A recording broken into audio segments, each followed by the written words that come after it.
What up, party people? David with Sprocket and Rotor Coffee. That's really dorky. Don't do that when you make videos.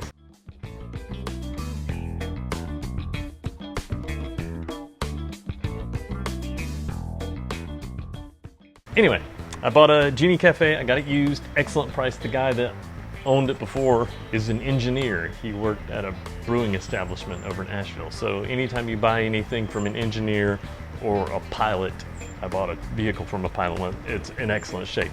And it is, and I got a great deal on it because he's moving and he was just trying to get rid of stuff. Thing I love about the Genie Cafe, very easy to clean, very easy to operate. Doesn't have a lot of controls. You basically turn it on, you've got a timer, and you can control the temperature, which is actually essential when roasting coffee, so it's actually pretty cool like that. But cleaning it's really simple. After every roast, I will pull the chaff collector off. Some people don't do this. I think it recommends every 2 roasts, but I always empty the chaff after every roast to help prevent fire. I know a gentleman that had one of these, forgot to clean the chaff collector out. Chaff collector caught on fire, melted it, and then there you go. Did not ruin the machine, but he had to buy a new one. So pop the little top off.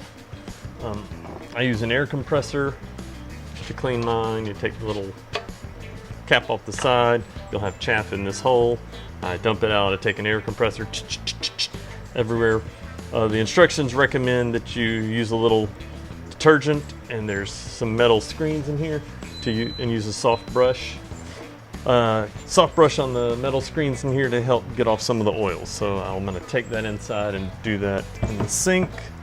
And they also recommend doing the same thing with your drum. So pop your drum out, lifts up.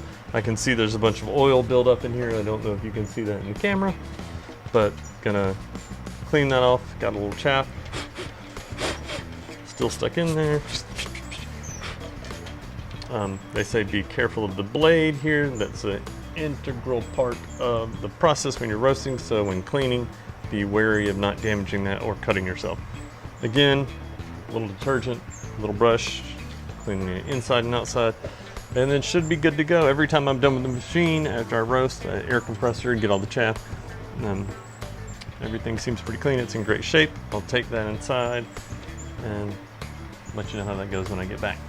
All right, I went inside and the instructions said use dishwashing detergent, but didn't really seem to be doing a lot. So I took a page out of the Be More guidebook and I used my Simple Green to help get more of the residue off. Now they're not back to new, but color is a lot closer to original. So I know a lot of the residue that's in there has been scrubbed off.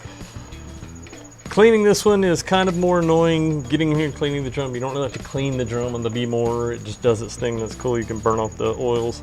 But what I'm going to do is, because there's water, I don't like to leave water in anything any longer than I have to. I'm going to hook up my air compressor, use the air compressor hose, blow off any of the excess water out of the drum and the chaff collecting unit. And then when I'm done with that, I'll put it all back together and I'll run a cycle on this to help dry out any water that might be left that I couldn't see. Something I forgot to do earlier. In the instruction manual, it says you need to clean the filter on the bottom. I guess this is where it sucks in air. Clean that out with a little brush. I looked at mine, didn't seem very dirty at all, which is good. Again, I run a tight ship, so try not to let things get dirty at all so it won't be a problem down the road. All right, I got my air compressor all hooked up.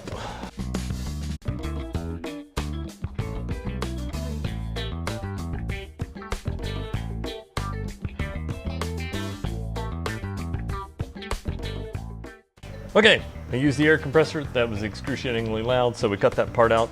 Got it all put back together. There's still a little water in there, so I'm going to run a drying cycle, and then she should be good to go. Thanks for watching. If you have questions, post them in the comments, and I'll get back to you.